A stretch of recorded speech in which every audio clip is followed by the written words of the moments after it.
te perguntei como foi que se tornou flamenguista, mas como é que veio essa vontade de se tornar pastor? Como é que foi o teu mergulho na espiritualidade para poder... E como foi também, nesse início, as suas experiências políticas dentro dos ambientes que você frequentava quando criança na igreja? O que os pastores que pregavam em termos... ou não pregavam politicamente, assim? Perfeito.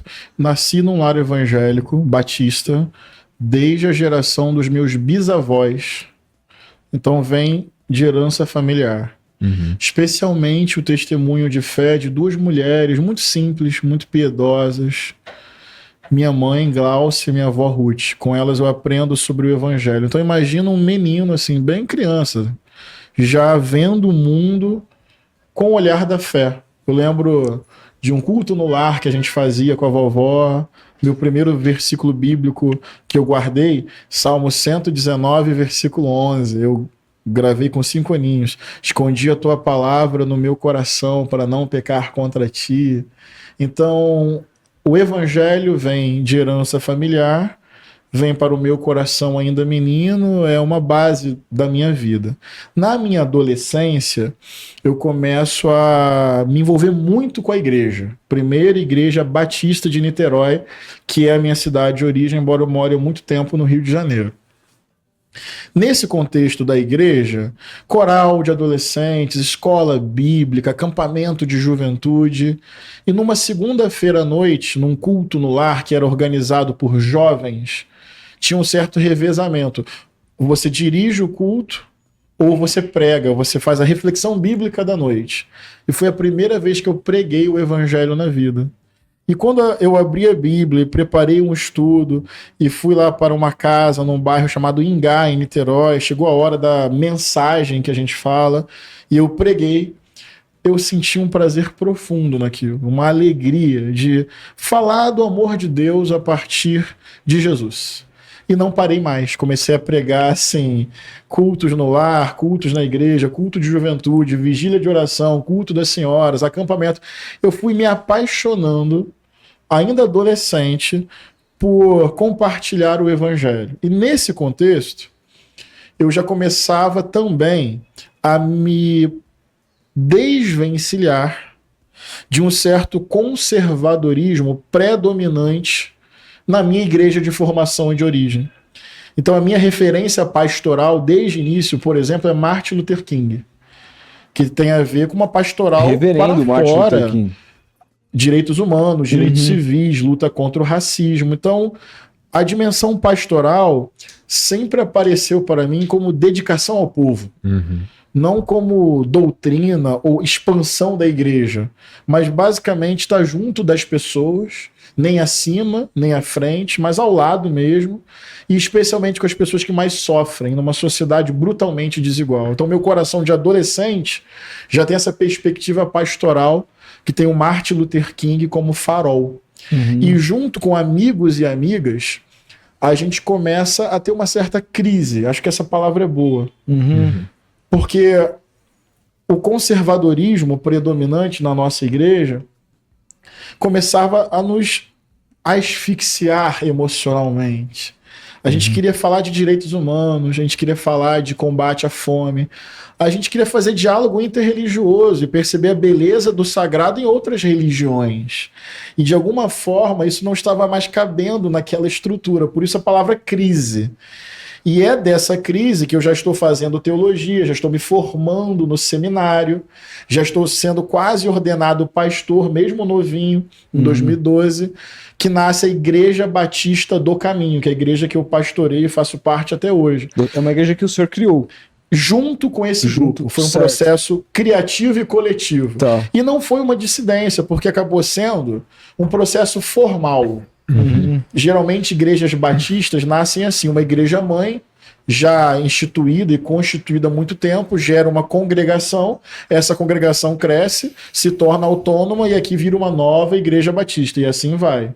Apesar dos tensionamentos, o processo de formação da Igreja do Caminho foi formal, foi oficial. A igreja mãe por meio de um seminarista, formou uma congregação que cresceu um pouquinho, ganhou condições de se autogerir e virou uma nova igreja batista. Entendi. Mas, apesar de ter sido um processo formal, tinha tensionamento. A gente queria uma espiritualidade mais ampla. E a gente estava entrando em crise com aquele modelo. E essa espiritualidade mais ampla, para concluir a resposta, tem engajamento político.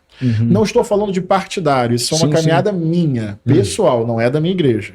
Tem uma diferença aí. Quando eu me candidatei, por exemplo, eu me afastei do púlpito da minha própria igreja para zelar por esse espaço, não partidarizá-lo. Contrário do que é feito, né? Completamente. Eu nem apareci na minha igreja. Porque como candidato, qual foi o meu raciocínio? Candidato é uma propaganda o tempo inteiro. Claro. Se eu chegar no púlpito da minha igreja, num período eleitoral, eu candidato, eu posso falar de Jesus do início ao fim. Eu sou um candidato, eu estou fazendo, mesmo indiretamente, uma propaganda. Então eu preferi, quase que num excesso ético, digamos assim, me afastar, mesmo amando a congregação, para poder não reproduzir essa lógica entristecedora da extrema-direita de tomar a igreja para um projeto ideológico.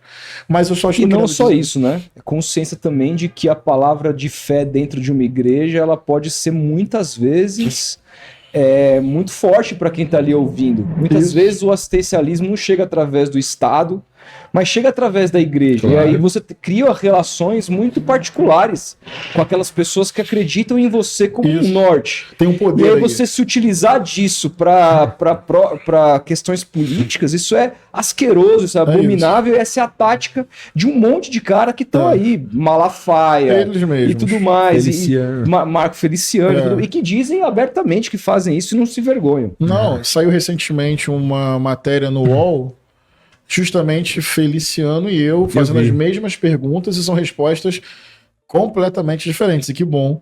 Mas então, assim, já na minha adolescência e na minha juventude, eu começo a me envolver com direitos humanos, movimento estudantil. Eu ajudo a refundar o DCE, Diretório dos Estudantes do Seminário. Movimento estudantil de seminarista, chopada de teologia. Mas então, assim, a espiritualidade me levou ao engajamento político. Sim. Como um compromisso ético com a sociedade, com os mais pobres. Eu acho isso curioso porque eu fui criado também num berço evangélico da Igreja Assembleia de Deus, e eu meio que quando eu fiz 14 anos, 13, 14 anos, tocava no grupo de louvor, bateria e tal. E eu fui meio que expulso da igreja, assim.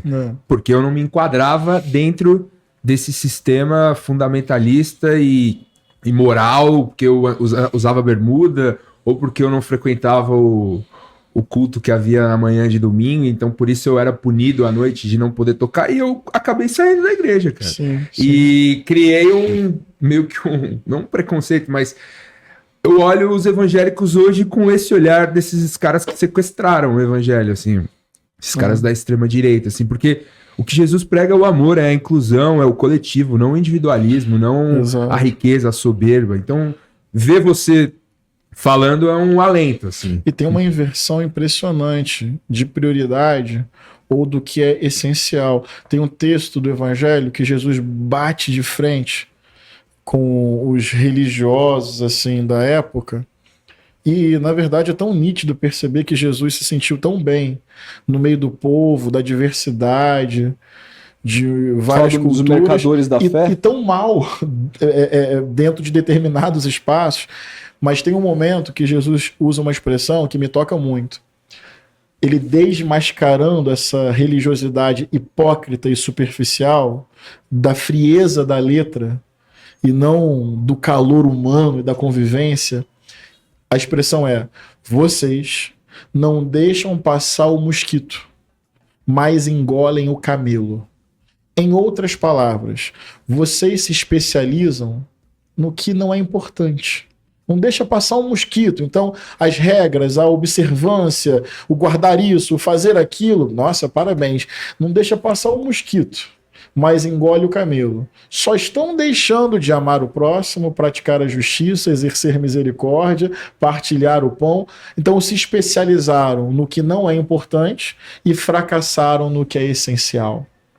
Então você fica num moralismo de regras frias que sequer contextualizam pessoas, regras frias que servem para condenar, para excluir, para julgar, dizer que não serve. Ou seja, não deixa passar o mosquito, se especializa nisso. Tem que ir, tem que usar esse tipo de roupa, não pode tocar aquele instrumento, não pode usar essa palavra. E deixa de exercer misericórdia e amor no mundo carente, no mundo cheio de violência, de desigualdade, de opressão. Então, uma palavra tão atual, uma especialidade no que não importa para fracassar no que é essencial no Evangelho de Jesus.